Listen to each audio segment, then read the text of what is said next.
Bonjour à tous, bienvenue sur Investir en crypto, j'espère que vous vous portez bien. On va analyser la crypto-monnaie EGLD.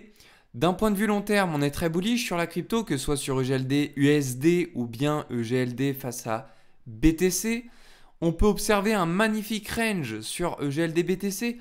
Range que si on arrive à tenir et à ne pas faire de clôture en dessous de la zone des 0,0033, eh bien, si on ne fait pas de clôture en dessous, on arrivera à rester dans soit ce range, soit aller chercher au minimum le haut de ce range au 0,0073 dollars.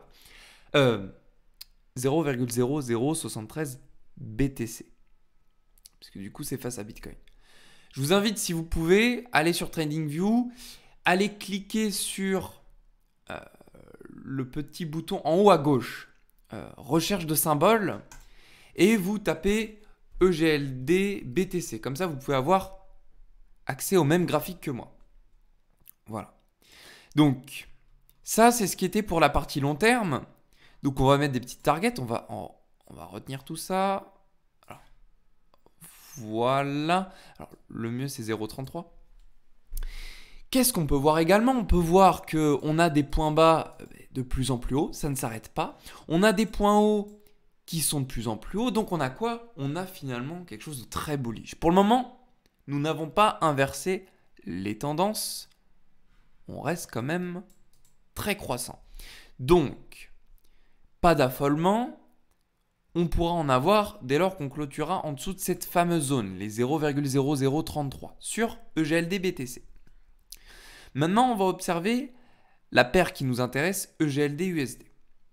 Avant ça, je me présente. Moi, c'est Rémi. Ici, on apprend à investir dans les cryptos. Devenir rentable sur ce marché. Si tu n'es pas encore abonné, je t'invite à cliquer sur le bouton rouge, le bouton s'abonner, et je te laisse la possibilité aussi de gagner de l'argent avec un concours que j'organise grâce à Lucrosus Capital. Il te suffit pour y participer de mettre ton adresse USDT TRC20 dans les commentaires de la vidéo où je présente le projet. C'est dans la description, tu cliques dessus, tu mets ton adresse USDT TRC20. Voilà pour ce qui était du concours. Allez, on revient sur EGLD, donc analyse long terme bullish. On sait, de par les précédentes vidéos que j'ai pu faire, qu'on a des zones comme les 143, 139 dollars qui feront office de support, que ce soit en mode logarithmique ou non logarithmique. On peut observer ça en mettant, hop, tout simplement, des trendlines qui nous permettent de voir tout simplement un support. Alors, on va être précis là-dedans. Vous voyez, de cette manière.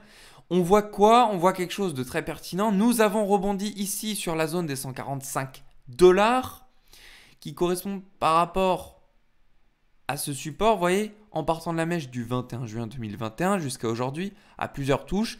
Et donc, ça pourrait constituer un bottom. Maintenant, il faut faire très attention à ça. Il faut savoir que un canal haussier est voué à être cassé par le bas.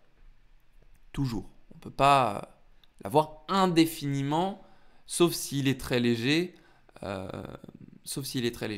Mais quand on analyse en mode logarithmique, on a pu le voir dans les précédentes vidéos, un canal haussier est toujours voué à être cassé. Alors, c'est ce qu'on appelle la figure en S.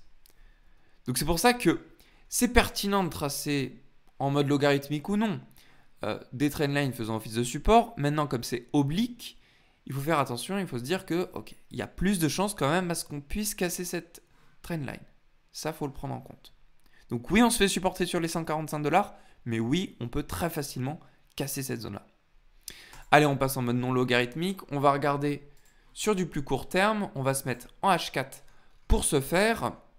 On a ici une zone de range, une zone de range un peu plus long terme, qui nous permet de dire que effectivement, si on doit partir à la hausse, il faudrait clôturer au-dessus de la zone des 218 dollars, qui en plus de la zone de range correspond à notre zone d'OTE short, comprise entre ce point, les 283 dollars, au plus bas, aux 112 dollars.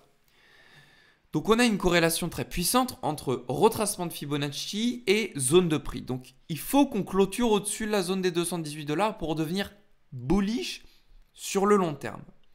Si on ne parvient pas à passer au-dessus, on sera toujours dans un range d'accumulation.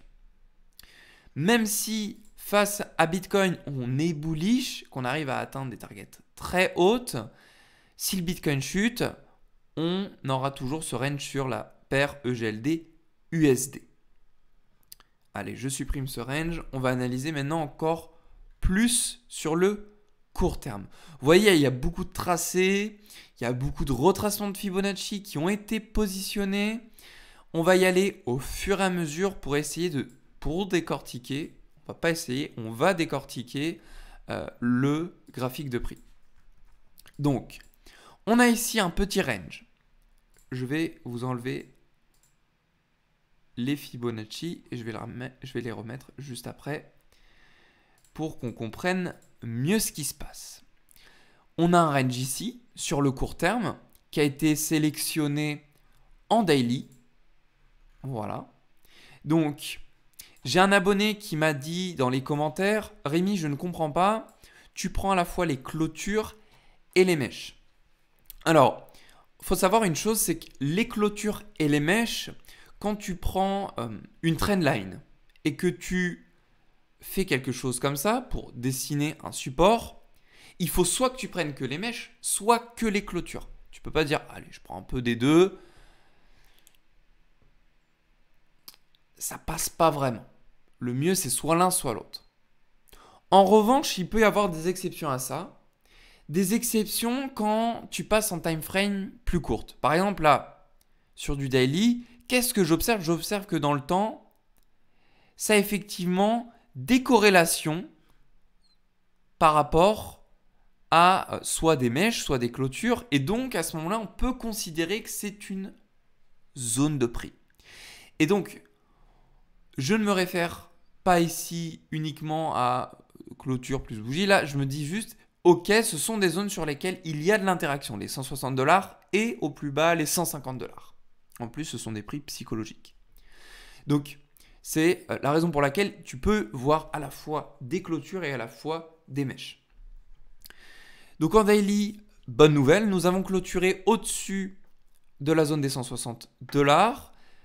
Ce qui annonce, j'avais mis les 162, ce qui annonce qu'on va redevenir très bullish sur EGLD. En H4, on peut mieux l'observer parce qu'on a rebondi pile sur la zone des 160. Et de ce fait, on peut se dire que il est voué à partir beaucoup plus haut. C'est ce qu'on peut en déduire. C'est une analyse très facile à mettre en place et qui fonctionne très bien. Maintenant, on va corréler ça à d'autres points. Nous avons une divergence haussière ici au niveau du MACD entre ce point ici et ce point-là. Donc, entre les 148 et les 144 par rapport à notre MACD en H4. Nous n'avons pas de divergence baissière potentielle comparée au Bitcoin qui lui en a une, vous voyez, au niveau du MACD. Point haut, plus haut que son précédent, point haut, plus bas que son précédent au niveau du MACD, tandis que sur EGLD, nous n'avons pas cette potentielle divergence baissière. Donc encore là, quelque chose de plutôt bullish qui s'annonce pour EGLD. Vous voyez ici, au niveau de l'accumulation qu'on a, qui se reflète à travers le pic sur le volume profile, on a du mal à passer cette zone des 168 $. On clôture toujours en dessous. Dès lors qu'on passe cette zone, vous voyez qu'ici on a un grand creux. La prochaine target à aller chercher, c'est inévitablement les 198 $. Vous voyez ce pic qu'on a ici. On a aussi une autre zone aux 180 $. Il ne faut pas mettre ça de côté. Mais cette fois-ci, pour les targets, on va s'appuyer sur les retracements Fibo. Je vais tous les activer un par un. On va voir les corrélations, les concordances qu'on a entre chacun. Et vous allez voir que on va pouvoir étudier les targets de manière très précise. Nous avons ici la zone des 0,382. Cette zone des 0,382, alors je vous désactive le volume profile pour qu'on y voit un peu plus clair. Cette zone-là, elle a été prise entre ce point le plus bas aux 121 $, au point le plus haut aux 214 $. Elle a une corrélation directe avec la zone des 0,5, entre ce point le plus haut aux 214 et le point le plus bas aux 145 $. Cette corrélation nous indique la zone des 180 $ que si on réactive le volume profile et qu'on zoome un petit peu, hop, qu'est-ce qu'on peut voir?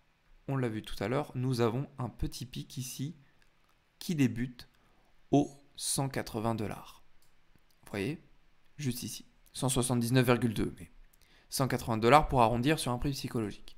Donc ça, c'est la première target à aller chercher à la hausse une fois que l'on dépassera celle des 168 $ qui nous fait office de barrière aujourd'hui. Et la deuxième target, inévitablement, c'est les 188 $. Qui correspond tout simplement à notre pic sur le volume profile, donc zone d'accumulation qu'on a pu rencontrer, et puis la zone d'OTE des vendeurs, zone d'OTE prise entre les 215 $ et au plus bas les 145 $. Donc voilà les deux targets sur lesquels on pourrait vendre les EGLD. En premier les 180 et ensuite les 188. Ce que je vous propose, c'est de mettre 1 à 2 $ en dessous. Si vous prenez, admettons, vous tradez, vous prenez position sur le rebond de ce range, ça monte, vous vendez autour des 178. Si ça atteint la deuxième, vous vendez autour des 186, 187. Pour être sûr de vendre, parce qu'il y aura beaucoup de vendeurs. Si moi je me fie à ça, il y en a d'autres qui vont se fier à ça. Il faut savoir que là, je vous compile plusieurs indicateurs en même temps. Il faut savoir qu'il y a des traders qui n'utilisent que un ou deux indicateurs max. Il y en a, ils vont prendre que les volumes profile. Il y en a d'autres qui vont prendre que les retracements de Fibo. Donc, il faut savoir que si là, on a une corrélation avec et volume profile et retracement Fibo, ça veut dire qu'il y aura vraiment beaucoup de personnes qui vont s'attarder sur ces targets-là. Donc, pensez bien à prendre vos profits un peu avant ces targets si vous tradez, si vous passez un long. Maintenant, de mon côté, je vais vous dire, moi, je ne prendrai pas de trade sur GLD. J'ai encore mon trade d'ouvert qui est aux 142 $. On l'avait vu ensemble dans les précédentes vidéos. Je l'ai partagé aussi dans le club pour ceux qui veulent suivre les targets vraiment précises. Je l'ai laissé ouvert parce que pour moi, ce n'est que moi, je ne peux pas me permettre de prendre un trade dans ces conditions. Nous avons certes une structure validée et en daily et en H4 sur EGLD, mais pas encore sur le Bitcoin. Que en H4 sur le Bitcoin, pas encore en daily. Indécision sur les marchés américains. Long short ratio, donc c'est l'indicateur qui me permet de savoir l'euphorie sur les contrats futurs, s'il y a plus d'acheteurs ou de vendeurs. Pour le moment, je ne suis pas prêt à prendre un long sur les altcoins. Voilà. Pour que vous compreniez un petit peu ma position, cela ne m'empêche pas de vous faire des analyses néanmoins. Donc voilà pour ce qui était de GLD. Si jamais on devait partir plus bas, parce que c'est encore possible de le faire, nous avons la target des 154 $ qui correspond à la zone d'accumulation juste ici. On pourrait peut-être trouver une corrélation avec le retracement Fibo. On va le placer. Eh ben, c'est magnifique. On atterrit pile sur la zone d'OTE. Donc vous voyez à quel point on a des corrélations qui s'ajoutent. Donc la zone d'OTE 154 $ qui en plus de ça correspond à la zone d'accumulation juste ici. Donc nécessairement ce sera une target sur laquelle il faudra s'appuyer si on revient en dessous. J'ai à vous dire quelque chose. On va enlever tous les indicateurs. Les traders en Smart Money Concept, eux, vont chercher à racheter sur des zones de POI. Qu'est-ce qu'on a? On a ici un break of structure. Break of structure, ce qui nous annonce, on aurait pu le prendre à partir de là ou là, ce qui nous annonce que il y a des trades qui se préparent, il y a des opportunités pour ceux qui font de la Smart Money Concept qui se préparent sur des zones qu'on appelle order block, zone de POI. Donc, il y en aura beaucoup qui achèteront autour des 155 $. Ici, puisque ça va être considéré tout comme une zone de point of interest. Il y en a d'autres qui placeront peut-être plus bas. J'y crois pas que ça retournera ici. Si c'est bullish. Si c'est bullish. Si ça repart bearish, vous m'entendez, ça peut partir là, même plus bas. Donc, il y en a qui vont mettre des ordres d'achat ici, au 147. D'autres au 155. Bon, c'est les deux targets que je vois. C'est les deux targets que je vois. Les 155, en plus, ça correspond et à la zone d'accumulation, et à la zone de point of interest, et à la zone d'OTE. Donc, je pense que c'est vraiment la zone sur laquelle il faut s'attarder. Donc, voilà tout ce qu'on a pu voir. On a pu voir les traders pour retracement Fibo, volume profile, Smart Money Concept. On pourrait en faire d'autres. Mais voilà ce à quoi on peut s'en tenir. Je pense que si on devait avoir un dernier rebond avant de partir plus haut, si on est bullish, je répète, si on est bullish, ce sera les 155 à 156 $. Voilà pour ce qui était de GLD. Je vous m'excuse pour les travaux. Je vous laisse sur cette vidéo. Je vous souhaite à tous une très belle journée et on se retrouve dans une prochaine vidéo. Bye.